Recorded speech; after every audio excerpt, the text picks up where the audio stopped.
Hello everyone, you know who it is, Reverse 6K back at it again.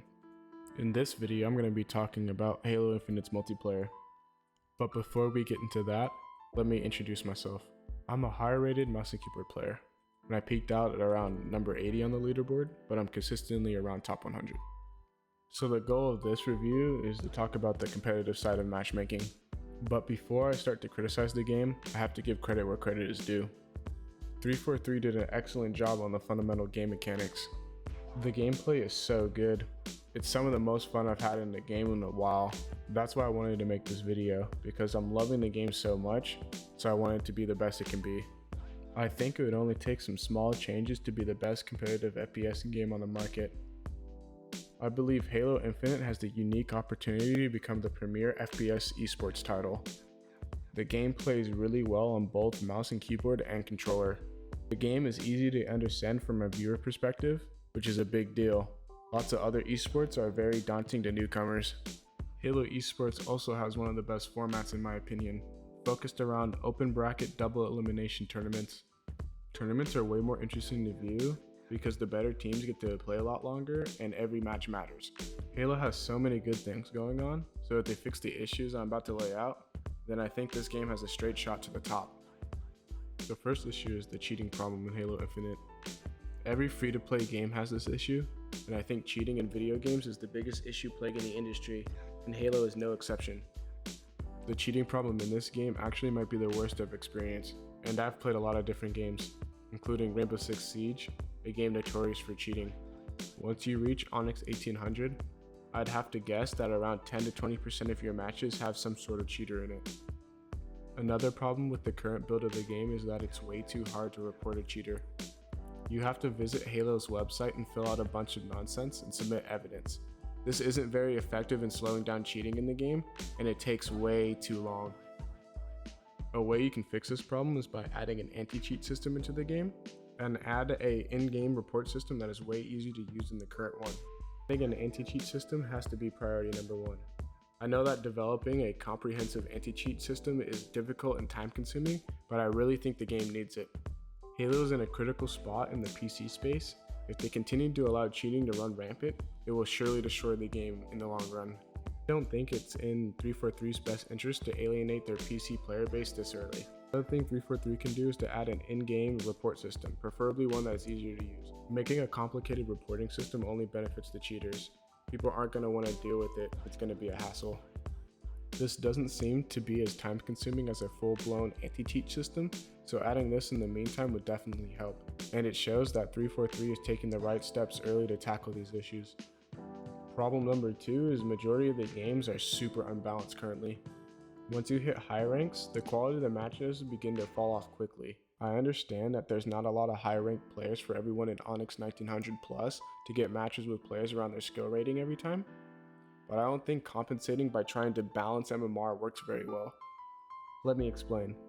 Currently the game tries to make the average MMR of each team the same. So let's say the average MMR of the team is Diamond 1, and if there's a Diamond 4 on the team, the game will look for a Platinum 4 player to balance out the team. This system works well for majority of the players because most players are going to be around the average skill rank, so there's not very much difference between them. But this system crumbles when you're dealing with extremely good players. As you climb, it becomes harder and harder to rank up. So the difference in skill between, let's say, an Onyx 1500 player and an Onyx 1600 player is much less than the difference between an Onyx 1700 player and an Onyx 1800 player, even though the MMR difference in both cases is 100. So, for high rank players, sometimes to offset your MMR, they will place a gold or a low plat player in a match with an average MMR in Onyx. These games are not enjoyable for most of the players in the lobby. The other team stomps you because there's a player that shouldn't be in the game and cannot hold their own. The low ranked player doesn't have fun because they're getting stomped, and the highest ranked player in the lobby isn't having fun because their team is significantly worse than the other team. This happens very often, and matches like these aren't very fun because they feel like they're out of your control. The way you can fix this is by having a trade-off between queue times and balanced games. I think most high-rated players would rather take a longer queue for a better game. Even though longer queues have their own problems, I think the trade-off is well worth it. As it stands now, yes, you get into matches very quickly, which is amazing, but if the actual match is a waste of time, Are you really benefiting from the rapid queue times? I would like to see some change to help this out. Problem number 3, disconnecting from matches is very common. Other issues that make you feel out of control of the game are disconnects and crashes. 3v4s are pretty much impossible to win if the other team is competent. I think this is an easy fix if you just add a join back option for ranked games. At least if it's a quick crash, people may have a chance to salvage the match.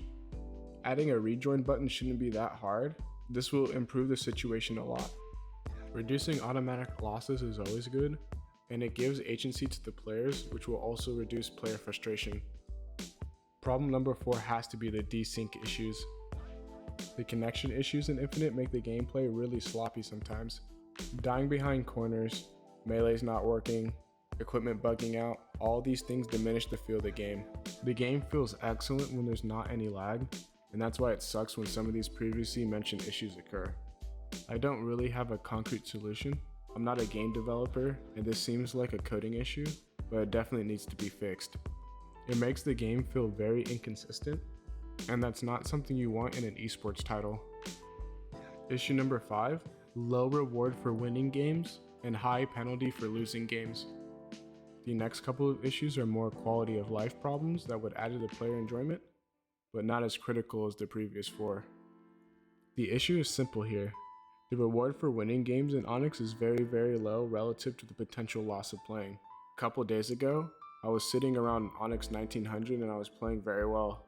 I ended up playing 11 matches that day, winning 9 of them and only losing 2. Somehow that day, I finished lower than when I started. I won nearly every game I played and still lost MMR. I don't really understand how that's even possible, but nonetheless, this isn't a rank system that lends itself to be grinded 24/7. Maybe the best player ever can manage that, but for mere mortals, that's a big ask. A way you can fix this is by making winning count for more once you're sufficiently high MMR. Your KDA will inevitably go down once you begin to play better and better players. And winning becomes harder as well, so the reward should reflect that. The system shouldn't be so KDA heavy. It incentivizes bad objective play and individual stat chasing, instead of prioritizing winning the match. In my opinion, winning the game is more important than individual performance, but everyone has different thoughts. What do you guys think? Let me know in the comment section below. Issue number 6, mouse and keyboard is inferior to controller. Last but not least, I want to touch on the disparity between the inputs. Yeah, you've already heard the mouse and keyboard players complain about aim assist, so I don't want to harp on it for too long, but I do think it's something that the devs should reconsider looking at. A common argument for the current situation between the inputs is, Halo has been a controller-dominated game for years, and if you don't like it, then stop playing. I think this is a horrible argument. Making mouse and keyboard viable doesn't directly nerf controller play in any way. I think mouse and keyboard players are advocating for a more fair experience and not to diminish anyone else's experience. Another thing to mention is, what if mouse and keyboard players have also played on console before and recently swapped inputs? Yours truly is one of those players. I played Xbox for years, and recently instead of buying another console, I wanted to test out PC gaming. It's not like I was born and raised a PC player and a fanatic about mouse and keyboard. I have gotten confident enough on the mouse and keyboard and don't want to spend the time and money relearning how to use a controller. I think it would really benefit the game as a whole if both inputs were viable at the highest level. It would widen the pool of players for high-level competition, allowing for more top talent to participate in the pro scene. This would make the pro scene much more exciting to watch, more top teams, more competition, more interesting matches, longer tournaments, etc. The list goes on and on. Making mouse and keyboard viable would also increase the amount of users the game has, meaning a larger pool of potential customers. Yes, money is important after all. More customers turn into more profit, which turn into more content for the game, which in turn makes the players happy. A solution to this is to increase the margin of error for mouse and keyboard players so our accuracy more closely matches our controller counterparts. I'm not sure how to do this. Maybe add bonus bullet magnetism to keyboard and mouse so it doesn't change the feel of using a mouse to aim, but allows you to hit your target more consistently.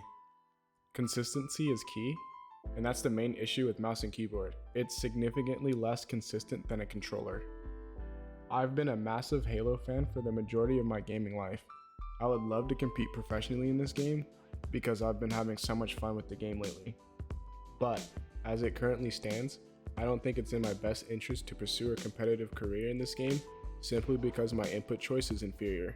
It's not like mouse and keyboard players don't understand how to play Halo. I grew up playing Halo on a console.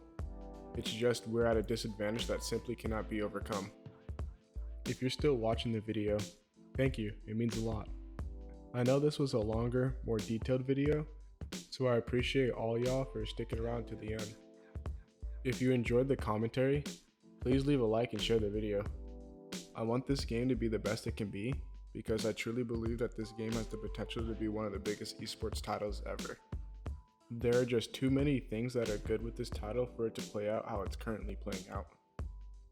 Criticism without solutions is just complaining, so hopefully I made my points clear enough for them to make sense. Thanks again for watching the video and have a nice rest of your day.